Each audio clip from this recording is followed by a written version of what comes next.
Nah, aku sebagai pemilih awal pastinya sangat bersemangat banget lah untuk menentukan pemimpin Indonesia 5 tahun ke depannya ya.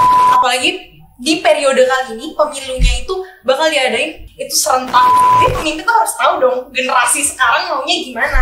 Anak muda seumuran aku sama Regina itu milih golput kayak udah nggak tahu ini nasib bangsa tuh gimana. Sebagai pemilih pemula harusnya generasi Z tuh bisa kritis dong. Buat aku ya, Kak, hoax itu berhenti di kita aja, cukup di kita, jangan disebarin lagi.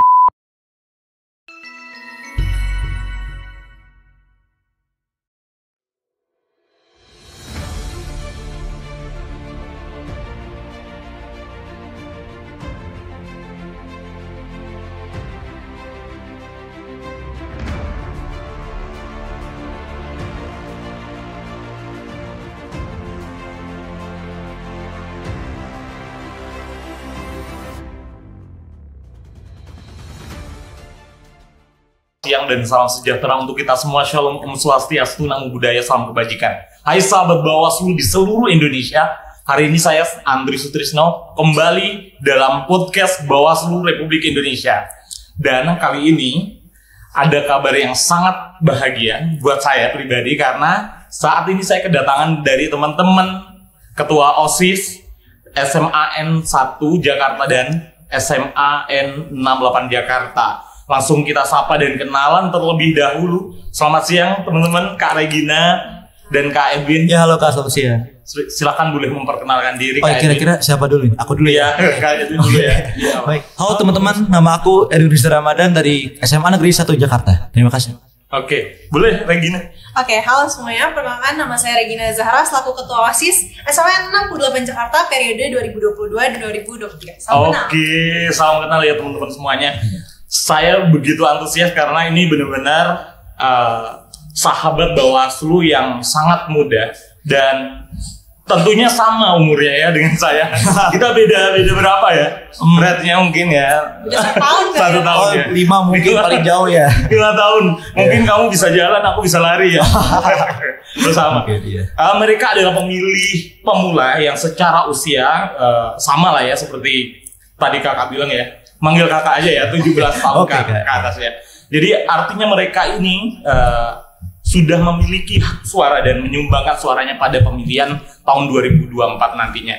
Oke, tentunya kita akan mendengar secara langsung nih ya, Kak Regina dan Kak Edwin, gimana sih rasanya, how do you feel ya, menjadi pemilih pemula pada saat nanti 14 Februari 2024. Akankah menyumbangkan suaranya secara perdananya loh ini di bilik suara. Ini bagaimana perasaannya? Kak Edwin dulu. Iya oke Kak, sebelumnya buat aku pribadi itu sangat terkesan banget ya. Apalagi kita kayak ini tuh pemilih awal banget. Nah kemarin juga aku udah ikut kegiatan ke Sbangpol, itu di Puncak sekitar bulan Maret awal. Kita di sana tuh belajar tentang gimana sih pemilih tetap tuh gimana, undang-undangnya tuh gimana, peraturannya pun gimana.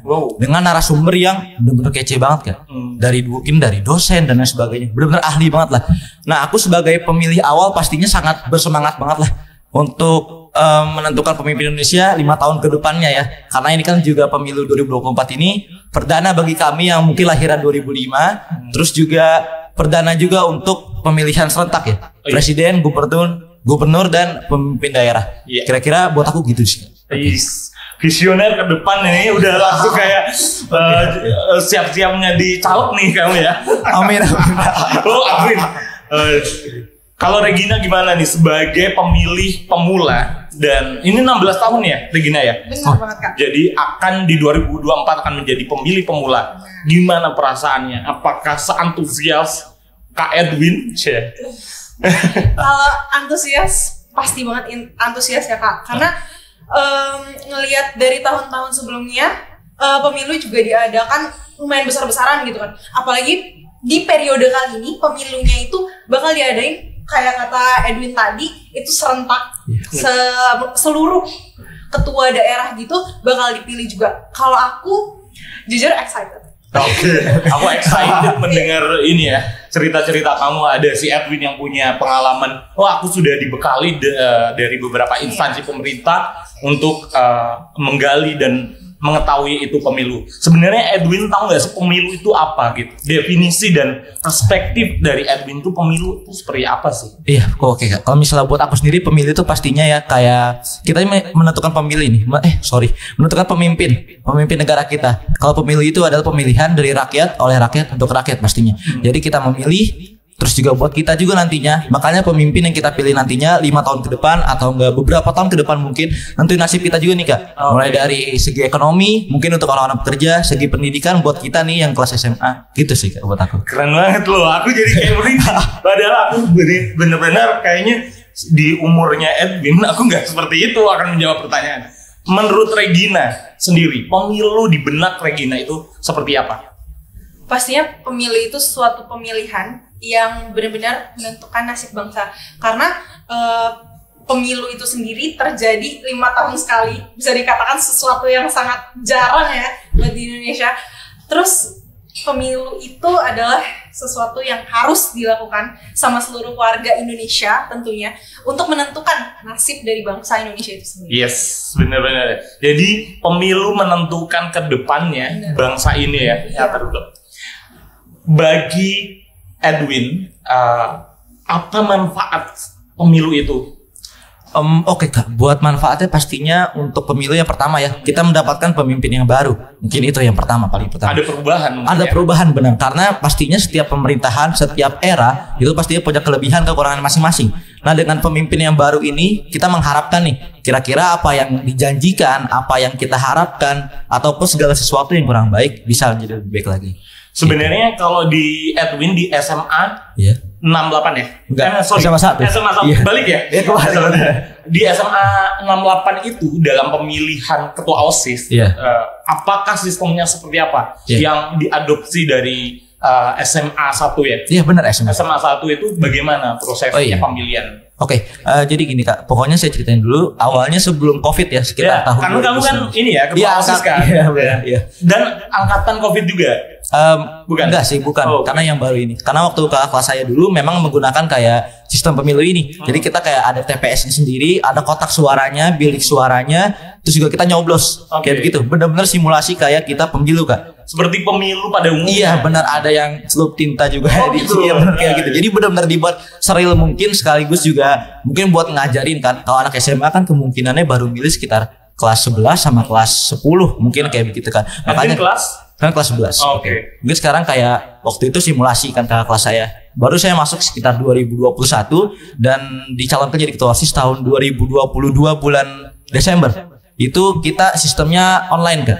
Kita menggunakan Google Form ya. Jadi selain karena waktu itu masih dirasa Google Form masih dirasa boros menggunakan kertas dan juga lama penghitungannya, jadi kami mengadopsi cara-cara kayak yang lebih gampang aja gitu. Mungkin pakai Google Form salah satu solusinya.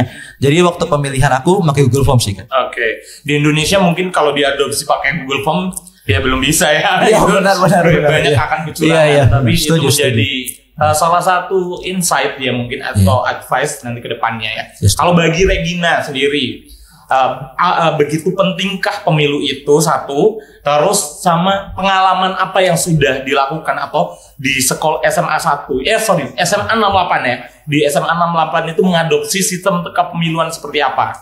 Oke, kalau ditanya seberapa pentingkah pemilu itu ya? Yes. Kalau ditanya seberapa penting, pasti rakyat Indonesia tahu banget seberapa pentingnya pemimpin bagi Indonesia. Ratusan juta yang dipimpin. Wah, Indonesia tuh negara kepulauan terbesar kan pastinya. Pemimpin itu adalah suatu hal yang benar-benar harus diperhatikan banget.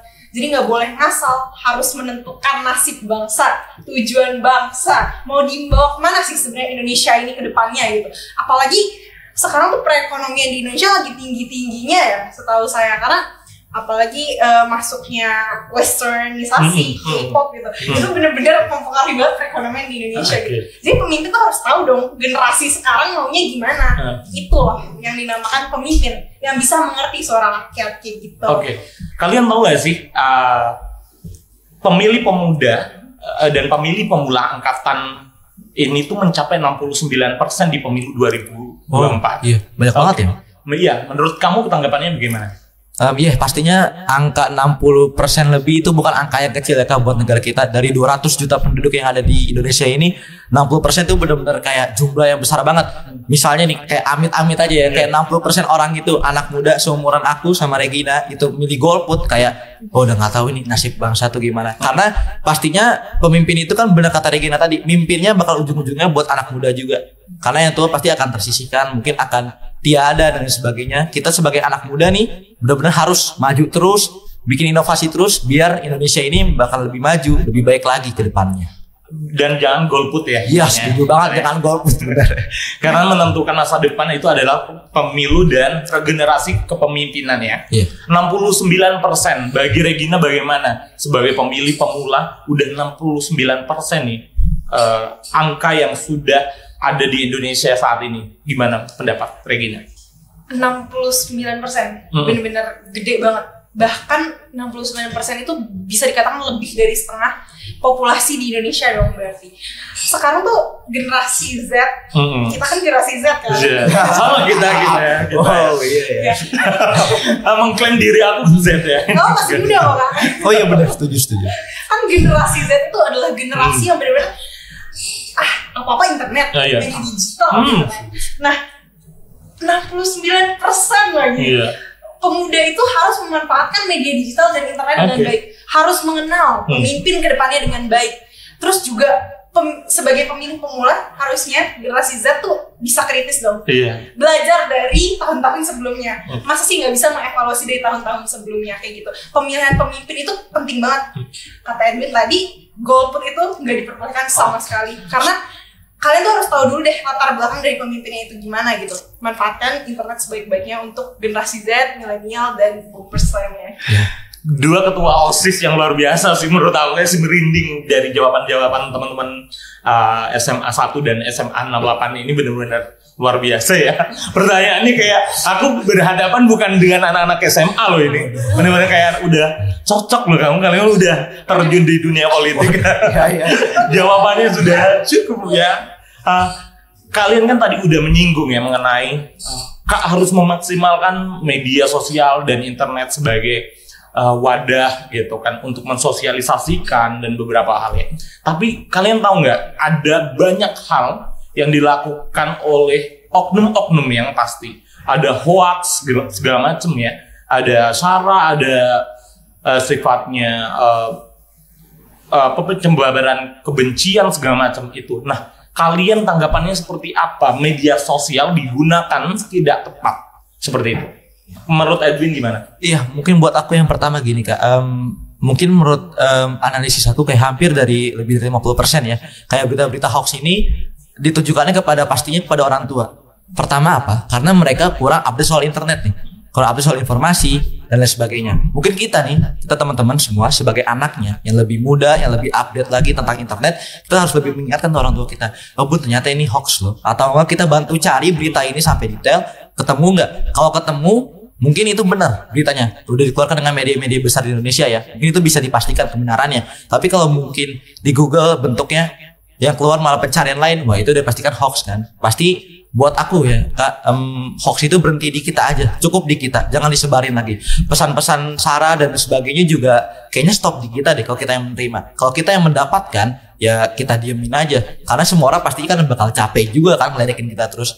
Dia ledekin kita nggak nanggepin ya dia mau ngapain juga, nggak ada yang dibahas lagi kan. Buat aku gitu kan. Jadi tapi kan kadang kamu berpikir seperti ini nggak, kayak kamu masih anak di bawah umur gitu sama bapak ibu kamu, udah kamu nggak ngerti apa-apa, ini dunia politik orang-orang dewasa. Kamu gimana sebagai anak dan calon pemilih pemula gitu ya?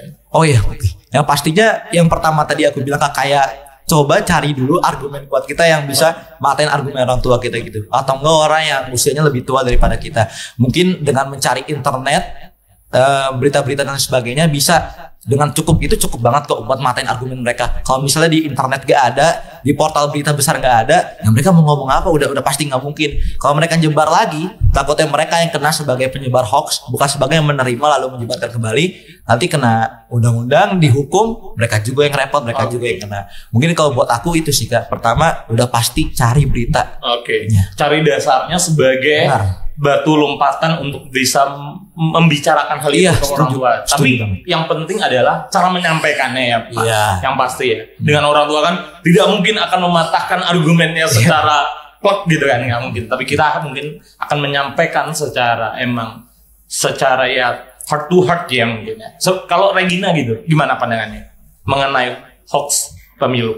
Pertama-tama jangan tergesa-gesa. Tabayun. Pertama itu pastinya cermati dulu deh isinya apa.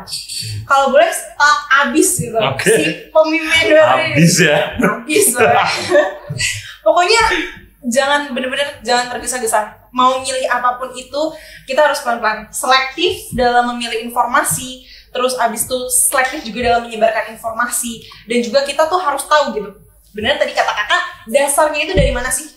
Kita cari dulu deh ke akar-akarnya gitu. Baru kita boleh berkomentar tentang itu gitu. Paling dari aku gitu sekarang. Tapi kalian kan mencoba untuk menjelaskan seperti itu ya. Tapi banyak teman-teman di luar sana masih kurang paham tentang hal itu gitu. Dan bagaimana peran pemilih pemula seperti Edwin, seperti Regina untuk bisa aktif di media sosial? Mungkin kalau buat aku pastinya adalah kita bisa edukasi jangan internet dulu mungkin kan. Mungkin dari teman-teman sekelas kita, teman-teman dekat kita. Kalau misalnya kita sebagai pemilih tetap nih benar-benar pemilih pemula maksudnya sebagai pemilih tetap juga penting banget suara kita. Dengan angka yang kakak tadi bilang 69% bukan angka yang kecil, ini benar-benar bakal nentuin masa depan bangsa kita gimana. Untuk cara-cara edukasinya mungkin bisa melalui poster-poster karena kita juga mungkin aku di sekolah aku ada program namanya Semansa News. Mungkin jadi kayak portal berita internet gitu, kita bikin fun fact atau enggak sejarah-sejarah dan sebagainya. Mungkin bisa suatu saat nanti ada konten yang bagian tentang edukasi pemilu. Nah itu juga cakupannya bisa lebih luas lagi Kak. Selain teman-teman sekelas kita, pertama bisa satu sekolah dulu. Mungkin buat aku itu. Terus yang ketiga, mungkin juga kita bisa ngajak teman-teman kita buat hadir di seminar-seminar yang membahas tentang kebangsaan gitu Kak. Mungkin dengan narasumber yang lebih oke dari kita, dengan narasumber yang lebih berpengalaman daripada kita, pastinya ilmu yang didapatin tuh nggak secetek yang dapat dari kita gitu. Pasti dia dapat jauh lebih dalam lagi, jauh lebih ngerti lagi kenapa kita nih harus benar-benar ngerti tentang pemilu dan harus memilih juga. Buat aku gitu kan. Yang dilakukan Regina sebagai pemilih pemula aktif di media sosial, hal yang apa yang bisa dilakukan sebagai pemilih pemula untuk bisa menyelesaikan permasalahan hoax pemilu dan beberapa permasalahan mengenai media internet di kepemiluan? Pertama, hoax itu nggak mungkin bakal putus, itu nggak mungkin banget ya Kak. Tapi kita bisa meminimalisir hal tersebut gitu. Hal pertama, benar-benar kata Edwin, kita bakal mulai dari lingkup terkecil kita dulu. Tapi kalau menurut saya penggunaan internet itu udah cara paling efektif banget untuk menyebarkan segala informasi gitu sekarang. Dimulai dari kita membuat poster aja deh. Poster tentang pemilihan gitu. Ataupun kita bikin video TikTok tuh sekarang gampang banget untuk nge-boom kan Kak. Jadi bikin aja video-video informatif kayak gitu. Terus kalau misalnya menjelang ke pemilu nanti itu udah pasti banyak banget cipratan-cipratan lah gitu. Kenapa kita nggak coba untuk bikin edukasi ke teman-teman, apalagi untuk generasi sekarang gitu, untuk membuat suatu gerakan yang emang positif tujuannya, dimana kita bisa melihat pemimpin dari yang sisi positifnya, tapi tidak meninggalkan sisi negatif yang bisa menjadikan pertimbangan tersebut.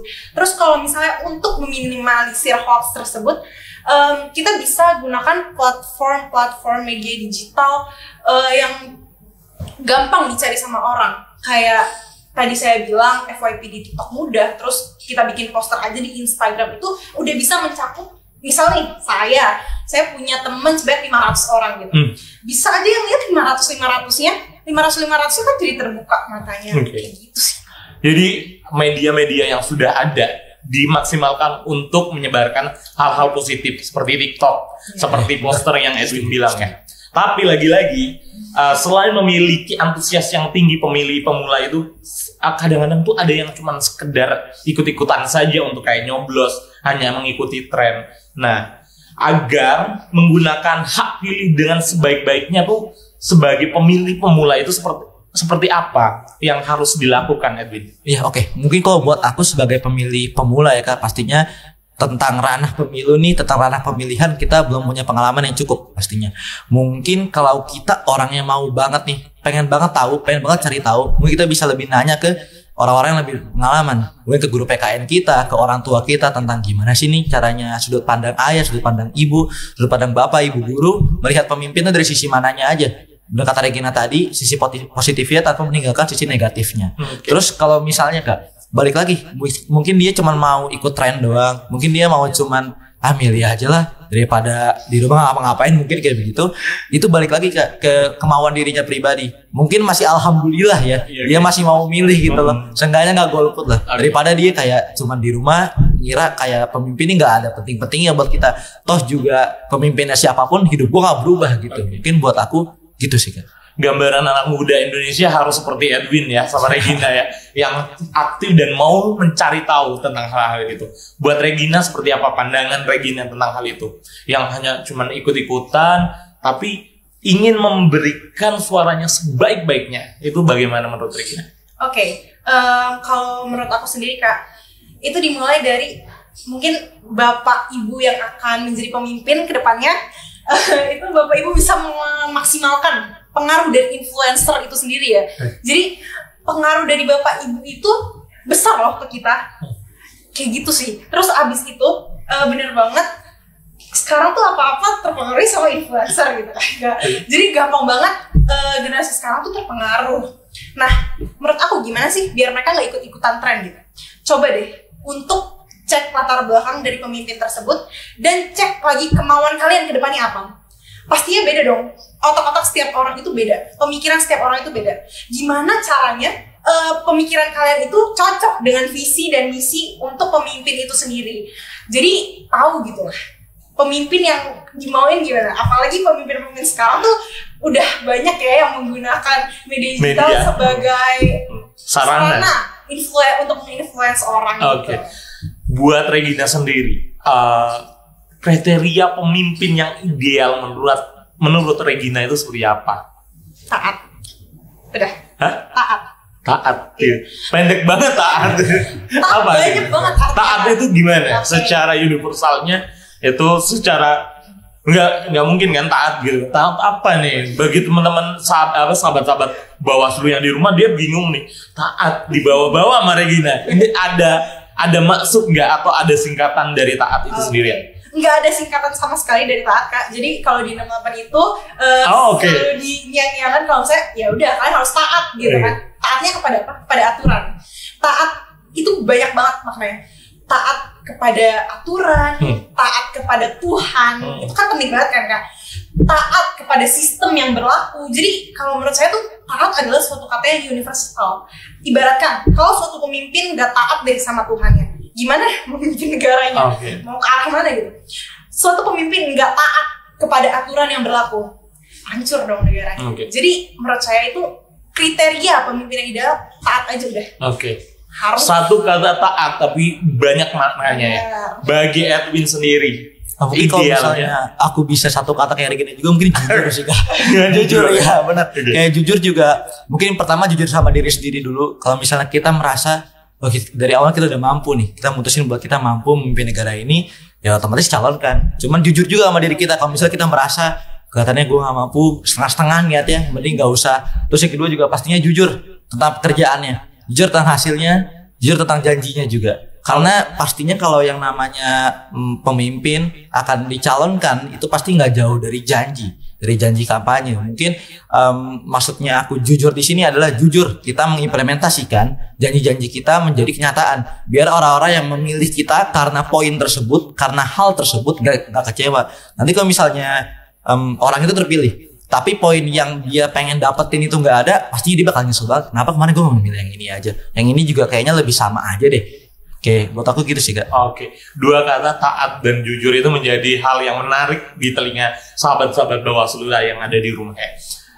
Bagi Regina sendiri, harapan Regina dalam pemilu 2024 nanti ke depan itu bagaimana? Keinginannya dan harapannya Regina. pasti yang pertama-tama Kak, pastinya jadi pemimpin di Indonesia itu berat banget, mengatur 200-an juta orang itu pasti susah banget sih Kak. Harapan saya untuk kedepannya terapkan Luberjurdil. Luberjurdil itu harus banget diterapkan sih. Saya harap untuk pemilu 2024 nanti pemimpin-pemimpinnya bisa lebih mengarah pada arah yang positif, tidak ada pertikaian antara satu sama lain, lalu gunakanlah suara rakyat sebaik-baiknya dan jujurlah kepada rakyat. Oke. Harapannya Edwin apa nih? Oke, pastinya harapannya ya pemimpin yang siapapun nanti pemimpin Indonesia memimpin kita Kak. Yang pertama itu harus membawa perubahan bagi kita, perubahan yang lebih baik lagi. Benar kata Regina tadi, kita sebagai pemilih ya hanya bisa luber dan jurdil. Sekaligus berharap pada pemimpin itu kalau segala janji-janjinya, alasan kita milih pemimpin tersebut bisa terrealisasi. Mungkin harapannya aku karena negara ini pasti terus berkembang ya. Dengan luas wilayah yang begitu banyak banget dari Sabang sampai Merauke, kayaknya dengan mengirimkan kotak suara, mengirimkan kertas suara gitu ke kota-kota dan ke pedesaan, kayak terlalu makan banyak waktu kan. Mungkin entah kapanpun itu ya, suatu saat nanti kita bisa menerapkan sistem pemilihan kayak Amerika Serikat ya, kayak menggunakan website dan sebagainya. Yang pertama itu pastinya meminimalisir terjadinya kecurangan. Yang kedua juga biar pengirimannya lebih cepat juga.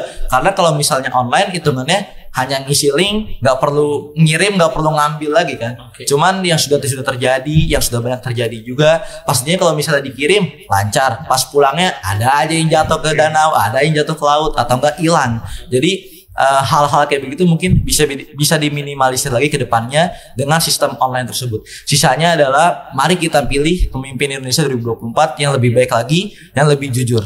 Buat aku gitu. Oke, Edwin bisa closing statement. Ya, oke Kak. Mungkin buat aku teman-teman, yang pertama pastinya adalah poin pentingnya adalah kita sebagai pemula tentunya pastinya harus memberikan suara kita, memberikan hak pilih kita yang nantinya akan memimpin kita 5 tahun ke depan. Segalanya tentang negara ini, segalanya tentang bangsa ini, semuanya ada di tangan kita. Masa depan bangsa ini ada di tangan kita. Untuk itulah pemimpin adalah salah satu pilar terbesar dan terpenting dalam kehidupan bangsa kita dan juga untuk kita pribadi juga ke depannya. Lalu juga yang kedua, pastinya kita semua sebagai rakyat Indonesia harus bantu mengawasi Bawaslu dalam hal pemilu. Mungkin bisa dari kita menjadi saksi mungkin di TPS dan juga mungkin kayak giring secara langsung lah sampai ke KPU langsung. Kayak begitu buat aku. Terus yang ketiga juga intinya paling utama banget jangan golput, titik. Terima kasih. Oke. Buat Regina closing statementnya bagaimana? Oke, pertama-tama untuk Bapak Ibu pemimpin kita nantinya, Bapak Ibu boleh banget menggunakan media digital atau media internet sebagai media utama Bapak Ibu nanti untuk mempromosikan dirinya. Jangan lagi pakai bendera-benderaan, baliho, udah nggak zaman nih di zaman kita. Buat generasi yang baru akan memilih atau pemilih pemula, tolong gunakan hak suara kalian dengan baik. Pelajari latar belakang pemimpin kita nantinya. Satukan dengan visi kalian untuk menjadikan Indonesia sebagai negara yang maju dan juga menjadikan Indonesia sebagai negara yang lebih baik lagi. Tolong untuk teman-teman di luar sana, apalagi pemilih pemula, pelajari dan ingat kita punya media internet yang dapat dijadikan sebagai media pembelajaran. Edwin, thank you Regina sudah membersamai kita dalam podcast hari ini. Saya senang sekali untuk bisa berbicara dan berbincang-bincang dengan Regina dan Edwin. Semoga kita di episode-episode selanjutnya kita bisa bertemu dan berbincang-bincang. Amin ya. Seneng nggak nanti bisa datang lagi ke sini ya? Pasti. Mau ya? Banget dong. Mau ya? Oke. Siap. Aku yakin jadi kayak merasa kayak gimana ya? Dengan dua ketua OSIS dari SMA 1 dan SMA 68 itu buat saya kayak merinding saya mendengar percakapan teman-teman yang visioner ke depan dan harapannya sangat bagus. Kali ini kita tagline dulu ya. Bersama rakyat, awasi pemilu, bersama Bawaslu, tegakkan keadilan pemilu ya. 1, 2, 3 langsung ke sana ya. 1, 2, 3. Bersama rakyat, awasi pemilu, bersama Bawaslu, tegakkan keadilan pemilu. Saya Andri Sutrisno undur diri. Bye-bye. Assalamualaikum.